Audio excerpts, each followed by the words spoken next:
જય માતાજી, હર હર મહાદેવ. કેમ છો મારું પબ્લિક? આપણા સબસ્ક્રાઈબરો મજામાં છો?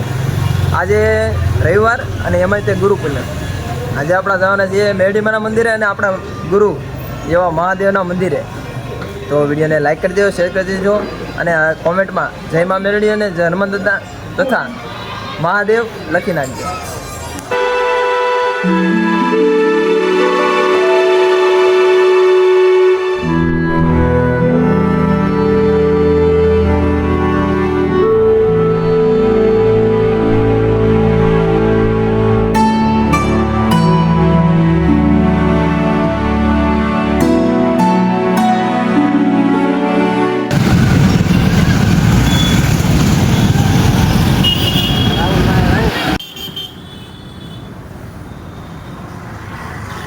તો જુઓ મિત્રો, આપણે મેરડીમાના મંદિરે તો પહોંચી જશે. તમને કીધું એમ કે આજે ગુરુ પૂનમ છે એટલે આજે ગળજી તો વધારે જ છે. કાંઈ વાંધો નહીં, આપણે દર્શન કરવાના જ છે અને તમને બી દર્શન કરાવવાના જ છે. અને અહીંયા દર્શન કરી અને આપણે જવાનું છે આપણા ગુરુ મહાદેવ પાસે, એટલે કે આપણે મહાદેવના દર્શન બી કરવા જવાનું છે. તો મિત્રો, આજે ગુરુ પૂનમની રજા હોય બધાને, એમાંય ખાસ રવિવાર હતો એટલે આજે એટલી બધી ગળજી જોવા મળે છે.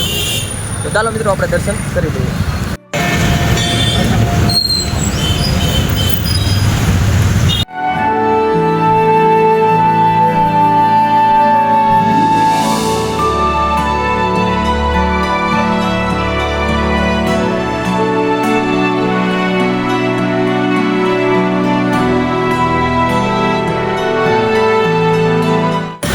મેરડીમાના દર્શન તો આપણે કરી લીધા છે. હવે આપણે જવાનું છે કરમનાથ મહાદેવના મંદિરે. કરમનાથ મહાદેવના દર્શન કરી અને પાછા આપણે વિડીયોને પૂરો કરીશું, કેમ કે આજે ગુરુ પૂનમ છે એટલે આજે બધાના આશીર્વાદ લઈ આવી. જોજો ભાઈ, અમારા સુરતમાં આવા ઠેક ઠેકાણે સિગ્નલ લાગેલા છે, અમારે બહુ તકલીફ પડે છે. તો કાંઈ વાંધો નહીં, આપણે ટ્રાફિકના નિયમોનું પાલન કરશું તો સરકાર આપણને કંઈક તો ફાયદો કરશે. તો ભાઈ, આ છે આપણું કરમનાથ મહાદેવનું મંદિર. અંદર તમને આજ ગુરુ પૂનમને દી મહાદેવના દર્શન કરાવી દઈએ, પછી આપણે કંઈક કરીશું આગળ. આ ગુરુ પૂનમ છે એટલે કંઈક તો કરવું પડશે ને.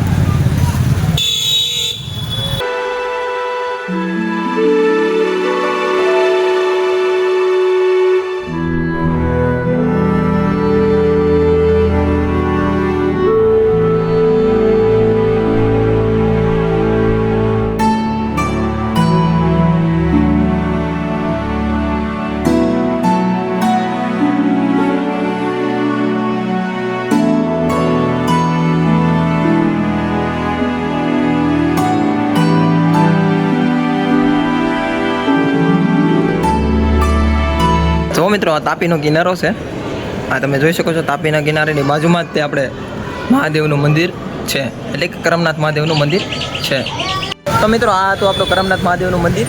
આપણે આજે દુનિયાના ગુરુ એવા કે જે મહાદેવના મંદિરે દર્શન કરી લીધા, તમે બી કરી લેજો. આજે ગુરુ પૂનમ છે એટલે આખા દુનિયાના ગુરુ કહેવાય ભાઈ. મહાદેવ તો આખી દુનિયાના ગુરુ જ છે. તો ચાલો મિત્રો, મળીશું બીજા બ્લોગની અંદર. ત્યાં સુધી વિરામ લઉં છું. ત્યાં સુધી તમારા બધાનો આભાર. અહીંયા સુધી પહોંચવા માટે ગુડ નાઇટ.